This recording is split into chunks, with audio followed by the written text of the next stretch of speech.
ইউক্রেনকে আবারও প্যাট্রিয়ট ক্ষেপণাস্ত্র ব্যবস্থা প্রদান করবে যুক্তরাষ্ট্র। খার্কিভ অঞ্চলে রুশ হামলা প্রতিরোধে সহযোগিতা। রুশ আক্রমণ থেকে কিয়েভকে রক্ষায় আরও একটি প্যাট্রিয়ট ক্ষেপণাস্ত্র ব্যবস্থা প্রদান করতে যাচ্ছে যুক্তরাষ্ট্র। দুই মার্কিন কর্মকর্তার বরাত দিয়ে মঙ্গলবার এ তথ্য জানিয়েছে নিউ ইয়র্ক টাইমস। উত্তর পূর্ব খার্কিভ অঞ্চলে রুশ বাহিনীর তীব্র হামলার মুখে ইউক্রেনের আকাশ প্রতিরক্ষা ব্যবস্থার জন্য কিয়েভের আহ্বানের প্রেক্ষিতে এই সিদ্ধান্ত নেওয়া হয়েছে। নাম প্রকাশে অনিচ্ছুক কর্মকর্তারা জানান, প্রেসিডেন্ট জো বাইডেন এই পদক্ষেপ অনুমোদন করেছেন। ইউক্রেনকে দেওয়া প্যাট্রিয়ট ব্যবস্থা হবে এটি। যদিও পেন্টাগন নিয়মিতভাবে প্যাট্রিয়টের জন্য অনির্দিষ্ট সংখ্যক ক্ষেপণাস্ত্র সরবরাহ করেছে ইউক্রেনকে।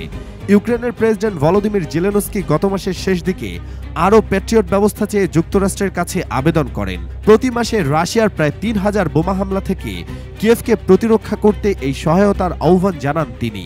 মাদ্রিদে বক্তৃতাকালে জেলেনস্কি বলেন, ইউক্রেনে এখনও রুশ হামলা প্রতিরোধে ৭টি প্যাট্রিয়ট ব্যবস্থা জরুরি ভিত্তিতে প্রয়োজন।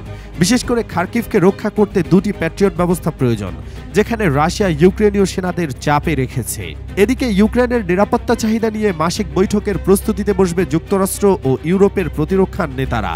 বৃহস্পতিবার ব্রাসেলসে এই বৈঠকের আয়োজন করবেন মার্কিন প্রতিরক্ষা সচিব লয়েড অস্টিন। ইউক্রেনকে আকাশ প্রতিরক্ষা ব্যবস্থা প্রদান করতে যুক্তরাষ্ট্র নিয়মিতভাবে মিত্রদের চাপ দিচ্ছে।